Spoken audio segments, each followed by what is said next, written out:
Hello, Internet. It's time to read the Bible. Uh, First day of new job was today. It was just orientation, so I don't really have a good feel for it yet. Um, and like as always, the intro stuff is super tedious. So we'll see how this job goes. It pays well, but beyond that, I don't have any expectations for it. Um, anyway, picking up in Leviticus chapter 14, verse 1 through 57.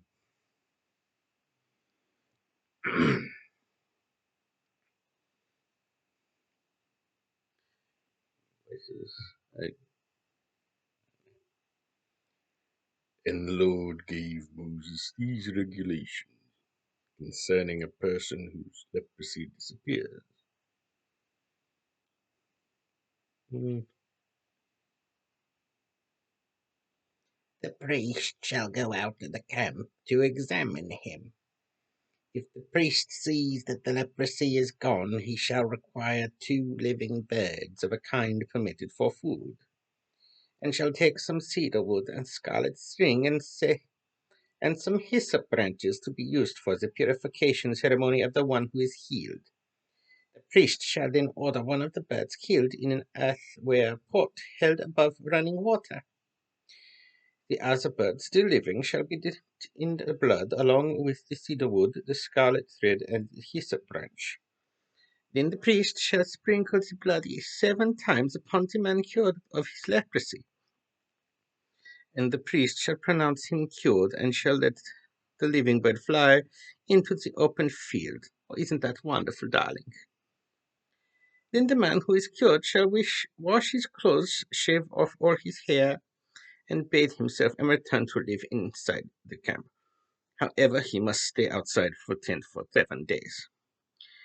The 7th day he shall again shave all the hair from his head, beard, and eyebrows, and wash his clothes and bathe, and shall then be declared fully cured of his leprosy.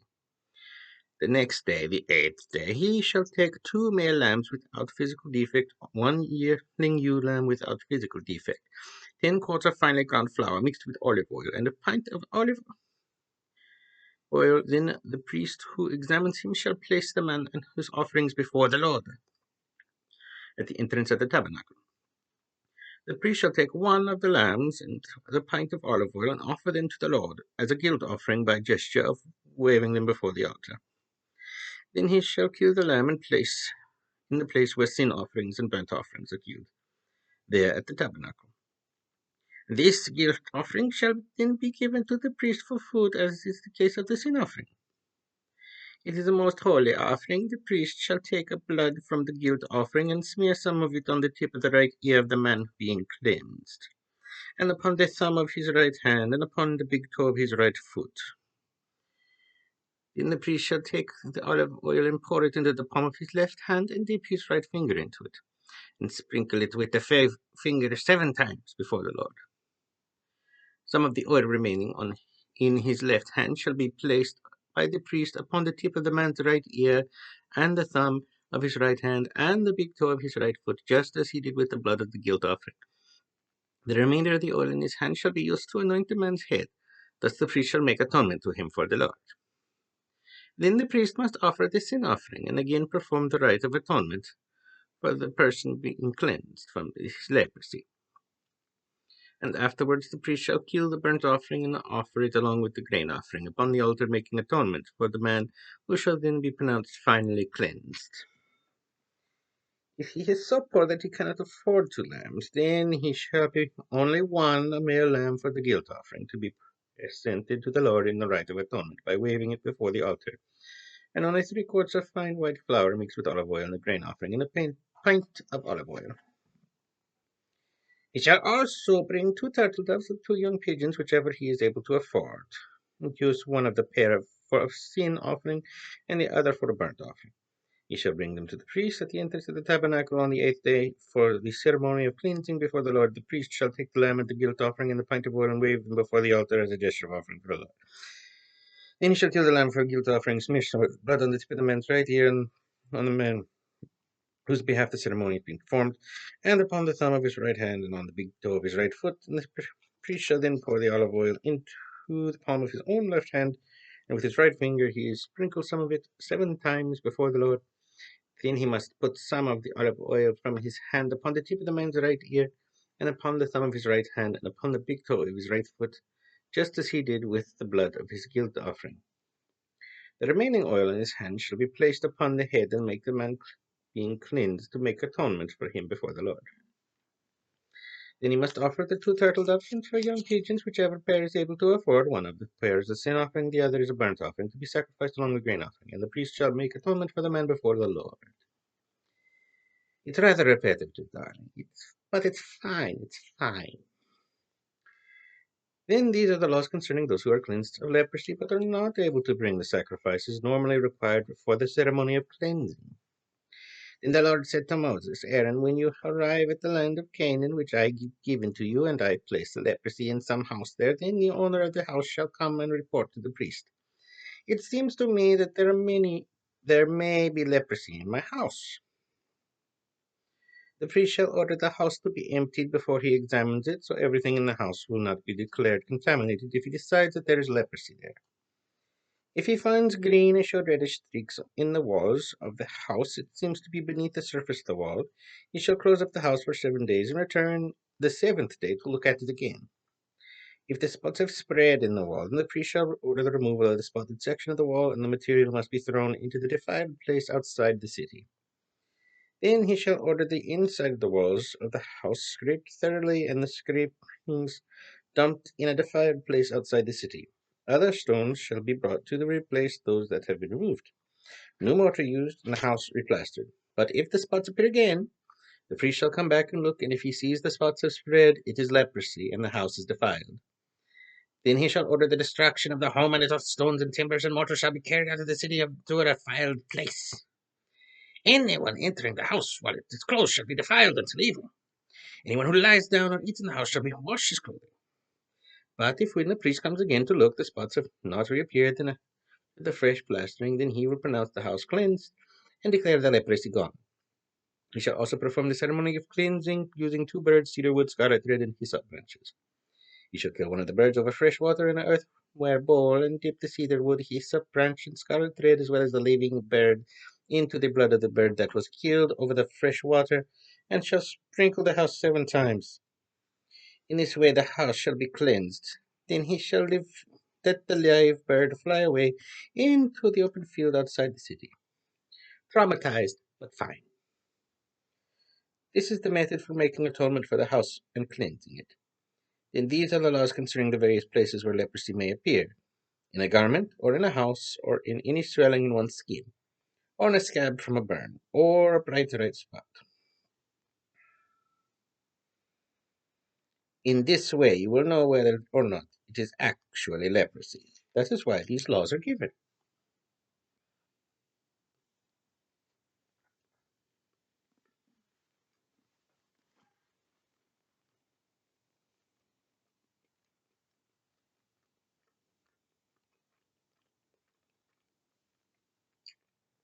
All right, let's get to business.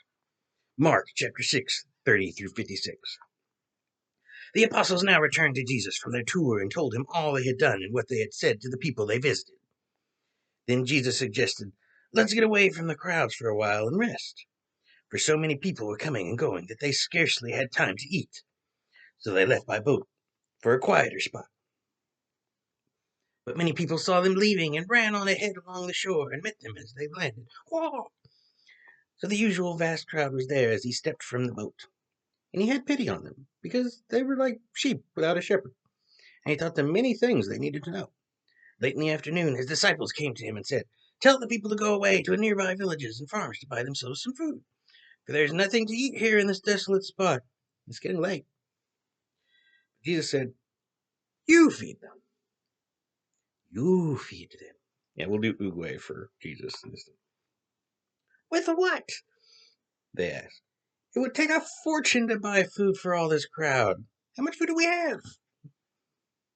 Oh, it switched. How much food do we have? He asked. Go and find out. They came back to report that there were 5 loaves of bread and 2 fish. Then Jesus told the crowd to sit down, and soon colorful groups of 50 or 100 each were sitting on the green grass. He took the 5 loaves and 2 fish, and looking up to heaven, gave thanks for the food. Breaking the loaves into pieces, he gave some of the bread and fish to each disciple to place before the people, and the crowd ate until they could hold no more. Yeah! There were about 5,000 men there for that meal, and afterwards 12 basketfuls of scraps were picked up off the grass.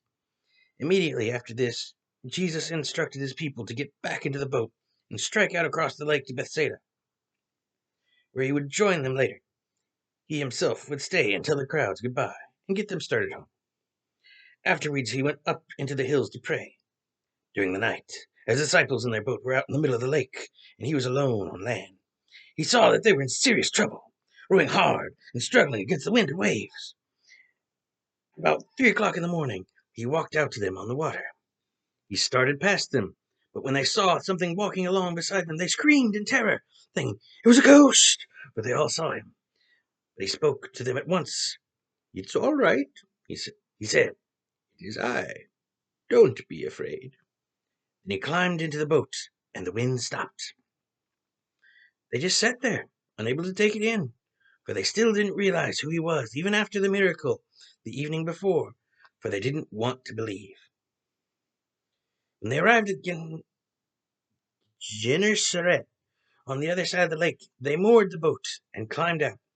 The people standing around the wreck there recognized him at once and ran throughout the whole area to spread the news of his arrival, and began carrying sick folks to him on mats and stretchers. Wherever he went, the villages and cities and out in the farms, they laid the sick in the market plazas and streets and begged him to at least touch them and touch the fringes of his clothes. As many touched him were healed. Skadoosh. All right. Psalms chapter 40, verse 1 through 10. I waited patiently for God to help me.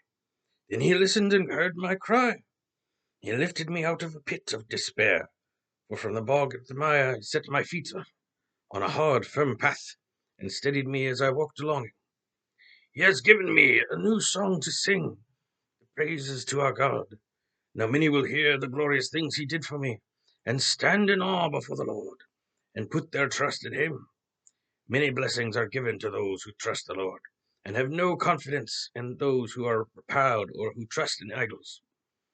O Lord my God, many, many a time you have done great miracles for us, and we are ever in your thoughts. Who else can do such glorious things? No one else can be compared with you. It isn't time to tell all of your wonderful deeds. It isn't sacrifices and offerings which you really want from your people. Burnt animals bring no special joy to your heart, but you have accepted the offer of my lifelong service. Then I said, See, I have come, just as the prophets foretold, and I delight to do your will, my God, for your law is written upon my heart. I have told everyone the good news that you forgive people's sins. I have not been timid about it, as you well know. O Lord, I have not kept this good news hidden in my heart, but have proclaimed it your loving kindness and truth to all the congregation.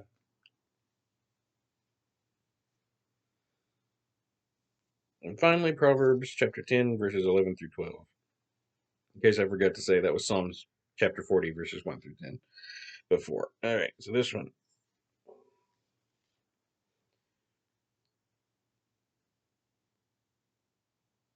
There is living truth in what a good man says, but the mouth of an evil man is filled with curses. Hatred stirs old quarrels, but love overlooks insults. All right, that's all for today. Thank you for listening. Tomorrow's may come out earlier because I'm probably going to try to do this before I go to work because I work second shift and that's like in the afternoon to late evening, so I wouldn't have time to do it after I got back. We'll see.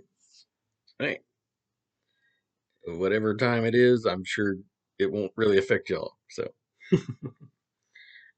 as always, God bless.